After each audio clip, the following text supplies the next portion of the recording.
Hey, how's it going? I just wanted to talk about Iron Lung. I just went and saw it, and right before seeing it, I played the game for myself for the first time, which I thought was a pretty fun move. But I'll be honest, I kind of went in with like way too critical of a mindset, and I was kind of picking apart the movie. But even doing so, I was really kind of amazed with like the sort of artistic direction that he went with for the whole entirety of the movie, and each shot felt like it had some weight. It felt like it was able to communicate what it was trying to convey without having to necessarily put it, so front and center, which is uh you see that a lot in a lot of newer movies. They kind of explain themselves, especially if you watch like Netflix stuff. And that's gotten kind of annoying. So I'm actually really glad that it went more of like an artsy fartsy direction, which I can totally appreciate. I'm a totally artsy fartsy person. Not in like a pretentious way, but like I just enjoy it. And it kind of there's so many different types of story beats. If you ever taken like an English class, um, or just like a novel writing class, you have like the Shakespeare way, which is honestly the best way to do it in 2026. Is you start with just you know you shoot the guy in the first 3 seconds, and then it kind of like peters off, and then it kind of like crescendos again, and it's kind of like a sine wave. It goes high valleys, low lows, and it kind of has that same story beat. But what Markiplier's done with Iron Lung is not necessarily that. It actually takes a long time to sort of get you going, which I can see why it wouldn't be a lot of people's cup of tea, because rather than starting like up here where you just kill the guy in the first 3 seconds, it actually starts down here, and instead of going like having that sine wave situation, it kind of just does this, right? And that's kind of like the course of action, and it slowly and progressively just builds and builds and builds, and you're besides the little primer of lore in the beginning, which if you played the game first, definitely adds a lot to it. I think they did the game a lot of justice in that regard. And also, I found myself after playing the game, I was like, man, this lore is cool. Like when you're typing on the computer, you're like, it's actually really interesting lore, and I really liked the whole idea of the quiet rapture and everything, which slowly gets drip fed throughout the entirety of the movie, which I feel like if I hadn't played the game beforehand, I would be a little confused, because I'm a fan of Markiplier, but I hadn't seen the Iron Lung video. I actually haven't watched them very much lately, but I grew up watching them, and I think that would probably be the one part that would really turn some people away, or maybe it doesn't grab people if they're not already a fan of Markiplier. But back to the sort of course of action. So he starts down here, and it slowly builds up and up and up and up, and it builds, and finally towards the end, it just has like that big climax. And the uh, depending on your writing style or what you've talked about in like writing class, sometimes you have it starts here, you have the rising action, you have the climax, and then you have the falling action, and then the conclusion. You actually don't really see that too much. A lot of people do tend to just throw in the Shakespeare method, where you just kill the guy in the first 3 seconds. But with the slow burn method, it actually worked really well, and what ended up being what I think is probably the best rendition of cosmic horror. I'm a big Lovecraft, Cthulhu, just that whole mythos.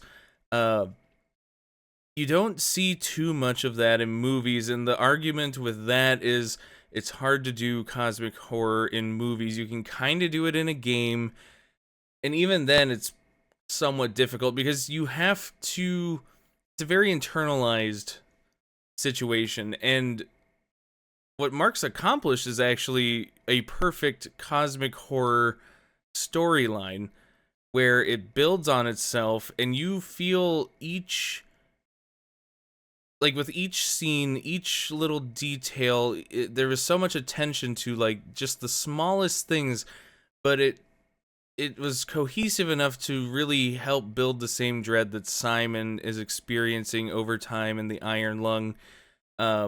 You don't know whether to trust the COI. Should you take their deal? You don't know what's going on outside the submarine. He's experiencing all these things, and it really is the best cosmic horror out there. I've tried to watch so many different cosmic horror movies. Trying to think of some off the top of my head. There's oh man, I can't remember the name of the movie, but the last one I watched, it was there's like this hospital, and underneath the hospital there's a cult, and they're immediately they show the cult, and the cult's after people. They've already shot the guy, and that's not a great cosmic horror. It's like using the cult aspect of it, but it's not really cosmic horror. They had cosmic like entities, and they had a cult, and they were trying to do a ritual, and that's fine, but I wouldn't necessarily call it a cosmic horror story. This is the only true cosmic horror thing I've ever seen, and as a nerd of that genre, I am ecstatic about it.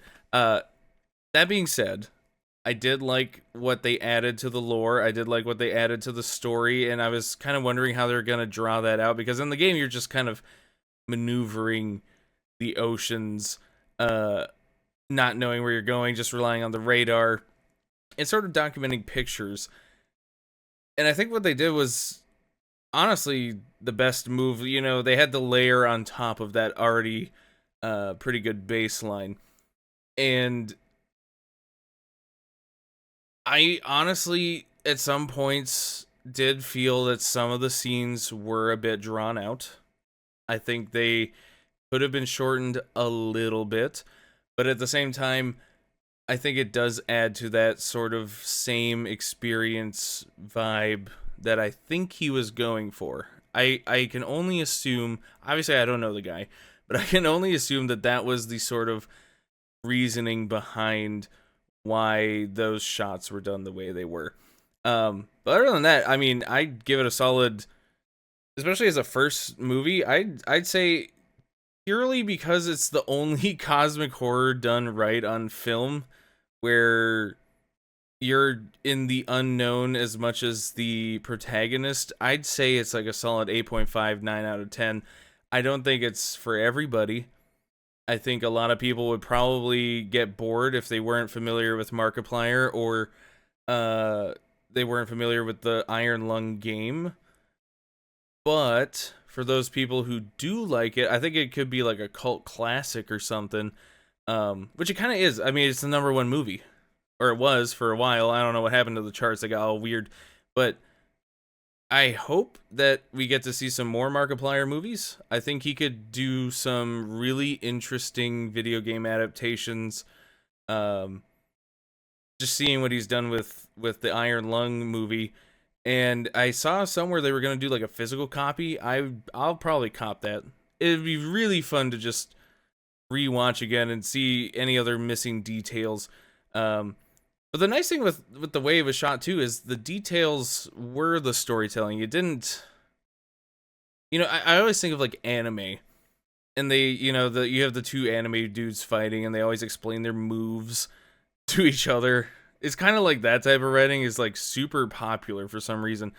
And it's nice to just have visual media do what it's supposed to do, if that makes sense. But anyway, if you haven't seen it, if you can go out and see it before it goes out of theaters, I would say give it a whirl, especially if you like, if you're a Lovecraft type story fan. I think you would get a kick out of just the story beat of it. But also, I mean, it's Markiplier. Everyone loves Markiplier. I don't think I've ever heard anyone say they hate Markiplier, so it's worth it just to support your favorite YouTuber. But other than that, I would also recommend just playing the game. It's really short. You can beat it in like 40 minutes. It's not terribly hard, but play the game if you can. I think that did enhance my experience, and it did make me feel like the movie was better than if I hadn't. And spend some time on the computer, read some of the lore. It really adds to the experience. But I just wanted to share that. I think he did a great job. Iron Lung's great. Go see it. I will see you with whatever I'm doing next. Have a good night. Bye-bye.